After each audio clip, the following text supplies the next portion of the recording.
let's go over to these deck profiles real quick. The first one is from one of my friends, and that is Ben, who made second place at the Berlin regional, which I don't know how big it was, but because it was Berlin, I'm assuming it definitely wasn't small.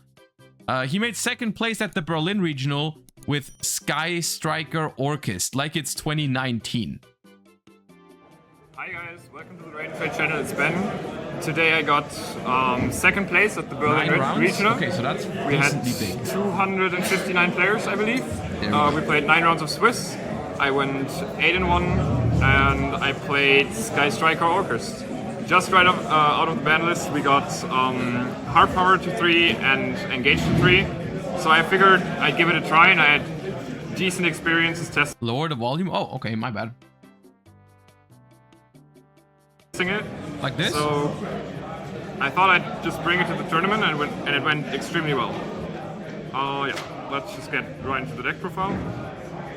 Orcust lineup is rather standard. The thing about this deck is I don't even know how it's gonna look exactly, but no matter what, this deck is incredibly fun. This deck is incredibly fun. I have no idea how it really beats Snake Eyes, especially going second. Going first, I could see it. Sometimes. Going second, I've got no idea. I've got no idea how this deck really defeats Snake Eyes. That 3 Girsu, card we didn't have back then, but it's obviously super good. 3 Hard Power. The thing about Girsu is also that now on your opponent's turn, Hard Power can not only summon any Orcust name, but also Foolish it, because you can just summon Girsu on opponent's turn and Foolish whatever you need. I played 2 Nightmare and 2 Skeleton. Theoretically, these 2 are bricks that could be played at 1 if you were never drawing them or never banishing them or whatever. So I'm pretty sure the safest way is just to play 2 and 2. Yeah, but they're not great cards to draw. Nightmare is a decent discard, I guess. And then I played the World Wand. Yeah, it's a brick. Have to play it. Drew it a couple times. I missed this deck. I actually missed this deck. I might play this at locals at some point, just to see how it feels to play this deck again. I love Orcust. Very cool. Today, sadly. So yeah, that's Orcust lineup. Then I played 1 Armageddon and 1 Greffer. I just joined. How did you like the Fiend Comedians in Paleo? Because I was considering them. We just put them in. We haven't played a single game with them yet. We just changed the deck a little bit and are gonna try it. After the lunch break. I didn't play the second Armageddon because it's just too many normal summons, and I figured I'd want 1-1 as a target for Rhoda, and yeah, so I could choose between the two because Greffer plays through hand traps better. And chat, is this deck literally from 2019 with but plus 3 Girsus? Some spots where you have an Orcust piece in your hand, so you can pitch it for cost. And I played 1 Gizmek, yeah, 2019 style. I think it makes OTKs way easier. Gizmek was the only card I hated in Orcust. I know it's a cool card, don't get me wrong, it is a cool card. But I hate playing cards like Gizmek and Desires. I just hate it. I often did it because they are good, but I hate the random banish from my own deck. I hate it. I'm so scared whenever I have to use a card like that, especially Gizmek, which you want to use like multiple times sometimes over the course of a couple turns. I'm just too scared for that shit. I hate it. Sometimes you can like make, especially in a deck like Orcust that has like so many one-ofs that you can access easily, right? That you want to like send or summon from the deck, and it's like so annoying if one of those goes missing. If you have it. I don't think it's really needed, but yeah, makes OTK easier. And then for the Sky Striker engine, which I think makes the deck pretty insane. It's 3 Engage, 1 Drones, 1 Anchor, 1 Short Cannon. Rather standard lineup, of course. But I figured I'd still want the versatility of 1 Anchor, 1 Short Cannon over to Widow Anchor. Yeah, 3 Engage is just completely insane, and you're gonna see why in a bit. Because in this deck you're always resolving it for draw, so it's always a +1. Yeah, and then power spells, 1 Foolish, 1 Rhoda, 1 Cold Buy, and yeah, I guess I play one Talons just because it's a going second card, but Who is that? it's Rust? also live going first. My issue with Talons was just that I didn't want to play too many of them going first because my board is actually not very strong, so I rely on non-engine on top of it. Because I draw through so much of my deck, I think it's very realistic to see multiple non-engine, in addition to my IP Dingirsu play. But Talons is a card, if my opponent doesn't interact with me, it doesn't actually provide anything for my board. But I still needed to play the one because I'm siding Thrust, so I definitely wanted it as a target. And it's generic enough to play in the main deck, I mean.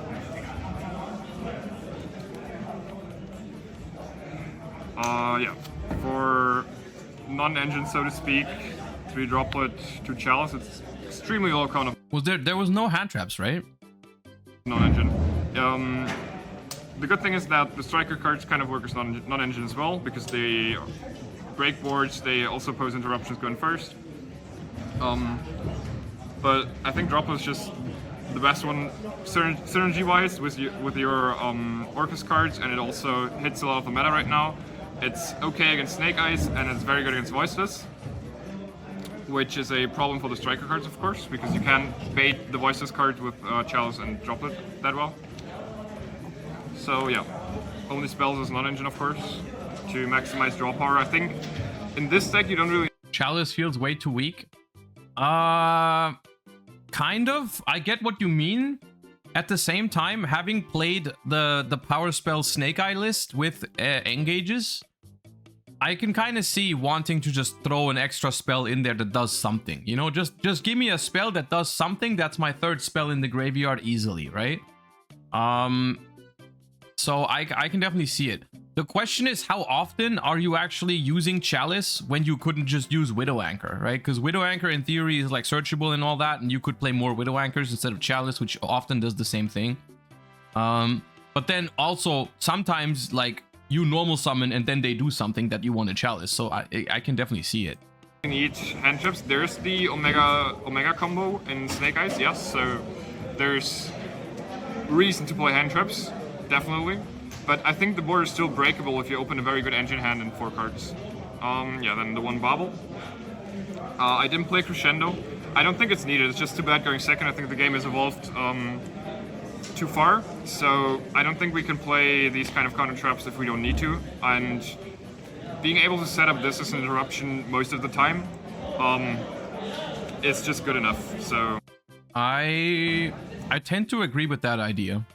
Because like Crescendo is a very 2019 kind of card. Like in 2019, when Orcust sets up a Crescendo, it's pretty much like, what was it? Like IP Masquerena plus Crescendo plus a lot of follow-up, which in 2019 was good enough because you would always survive. I don't think that's the case right now. I think right now you need the full power of, like, Babel was always more interaction on your opponent's turn. It just wasn't an Omni-Negate. But I think now you need that. You need to, like, throw as much as possible at them on their turn. I would barely go for Crescendo over Bobble, so like it just only really comes up if you have both, maybe or you can need side like turn 3, 4, whatever. So I think just having the Bobble is fine. Just sucks. It got Dryceart banished 1 or 2 times, and like Fenrir banished sucks on it, but it's okay. Then yeah, that is I think 30 cards, and the rest of my deck is just draw cards. 3 return, another target for Galatea. Obviously super insane, synergies with the Orcust. The thing about this one is it's conditional, you have to open an Orcust card. So you have to play a certain count of Orcust monsters to make it live, but I think it works well in this deck. And it's also a spell for Engage that gets you 2 cards and possibly gets you an extender in the grave, so it's just a +1 oftentimes. 3 Allure, basically same thing, just banish Gizmek from your hand so it doesn't banish any shit from your deck. I like it. Slightly worse. It basically filters your fun hand to play in Master Duel. What is missing in Master Duel for this deck? What do we not have? We don't have SP, which is probably important. But like from the main deck, is Engage is at 2 in Master Duel, right? Galatea and Girsu at Galatea is limited? Are you for real? No, it's not, right? There's no way it still is. Yeah, okay. Monsters and gets you to your power spells. And then 3 upstart, thanks to the ban list, and 1 into the void. I guess this one is like the most extreme one. I don't think most people will play it, but I figured as long as I'm drawing through my deck and getting spells, it doesn't really matter. Since all my non-engine is settable anyways, it doesn't matter if I discard in the end phase because I just set all my hand. And even if I have like Orcust pieces in my hand. This deck looks so gassed. It looks so fun. I don't think it's actually like top tier. I don't think so. I would be pleasantly surprised if it was that good.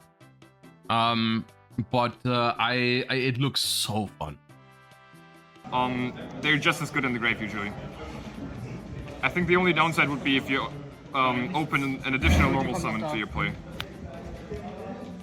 So yeah, that's 10 draw cards, so you're basically playing a 30 card deck, which also increases your chance to see the non-engine cards or your side deck by a lot, and yeah, your engage X's is also much better this way. Side deck. So side deck, I played the one Afterburner as an additional Magical engage Spring, card. I think let's going go. second can be very useful. I'm always happy when I see Magical Spring, dude. So 1 for 2 oftentimes, and it outs spell traps. I play 2 Magical Spring. This card is completely insane in this deck. It draws cards and it discards cards, and it puts a spell in grave. Like there's no words for how broken this is. Sadly, I couldn't fit the third because you also want the flexibility in the side deck. You want cards that you can draw into, and not only like cards that draw. Because I was only already running 10 draw cards. I don't think. I could see this deck wanting to run 2-ofs because your deck thinning so much that you're gonna see multiples. More draw cards enhance my odds by a lot. But if I could, I would fit the third, of course. But yeah, I also had to compromise on this one. Only 2 thrust. This accesses both of the engines, and engage or foolish.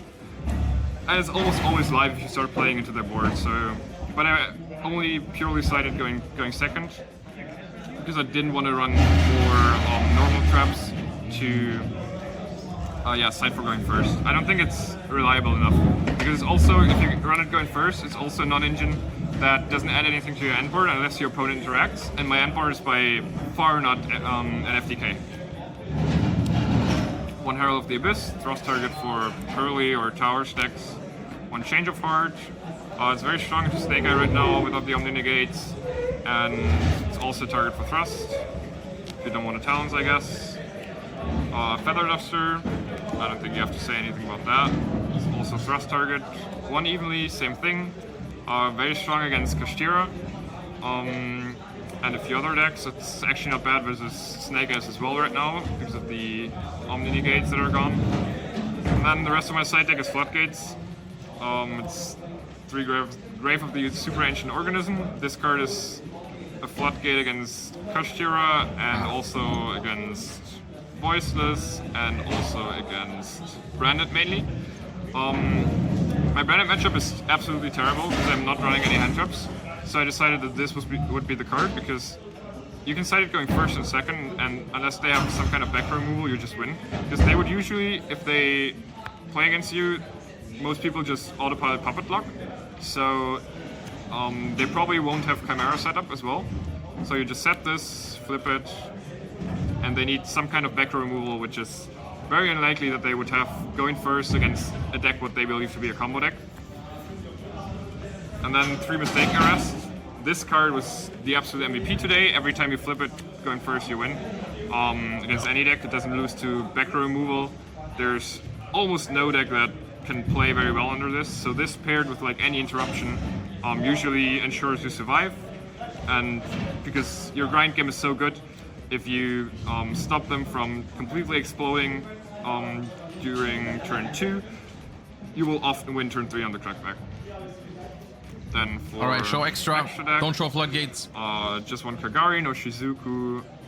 I don't think in this meta, if you go Shizuku pass because you bricked, you have a very high chance of winning, and the spots are just too tight. 2 Galatea, could be 3, but we decided to cut the third. Ka told me it's not necessary, and today it worked out fine. I think I missed the third one once when Kashira Unicorn banished my second for turn 3, but it was alright. Then 1 Longirsu, I was almost not playing it, and I don't think it's very important, but sometimes it's nice to have an additional removal that also doesn't target, especially against Voiceless Voice. And then 2 Dengirsu, standard, I mean, just best card in the extra deck probably. Then the 1 IP, always the end board. It's basically IP turbo with like every time my end board should be IP with Dengirsu and Skeleton. I would try to stack in Master Duel, but I think it really needs SP Little Knight over Nightmare Unicorn. I don't think the end board you make like SP, Azalea, Unicorn. I think you need SP. SP is self-explanatory. There could also be an argument to be made that you should run 2 of this. Unicorn is mainly for access code climb, have an additional removal, especially under Magical Spring, where you can destroy their back row. And then Azalea is very good because it theoretically removes 2 cards from the field, and it almost never sends itself in this deck. It's also an additional link 2 you can make from SP. And most people don't expect that, they just forget the card exists. And what's most important, basically, is you can make it with Girsu tokens, because ever since Link 3 was banned, there's not really much you can do with the Girsu token, except like Unicorn IP, because Galatea requires effect monsters. And then I played 1 Dark and 1 Barricade Borg as generic Link 2s.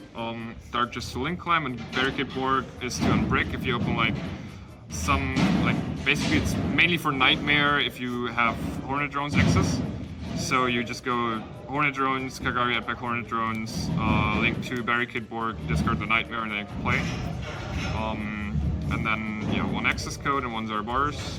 I don't think I Dude, we even play Zorobarus lines? But theoretically, it can come up that you feel like your 1 Dengirsu Sen or your 1 SP interruption won't do enough, and then you just let them commit. And at some point when they feel like, okay, they're throwing shades at each other. I mean, they're probably resources. You can that all that. Summon the Zorobarus and then trigger it with like Harp or something. Especially, it's gotten even better with Girsu, because you can go Harp, summon Girsu to the zone, and then it would be chaining 1 Zorobarus, chaining 2 Girsu, and you won't actually lose a lot of advantage, because the monster you summon off of Harp still gets your resource in that case. And then the last card is Typhoon.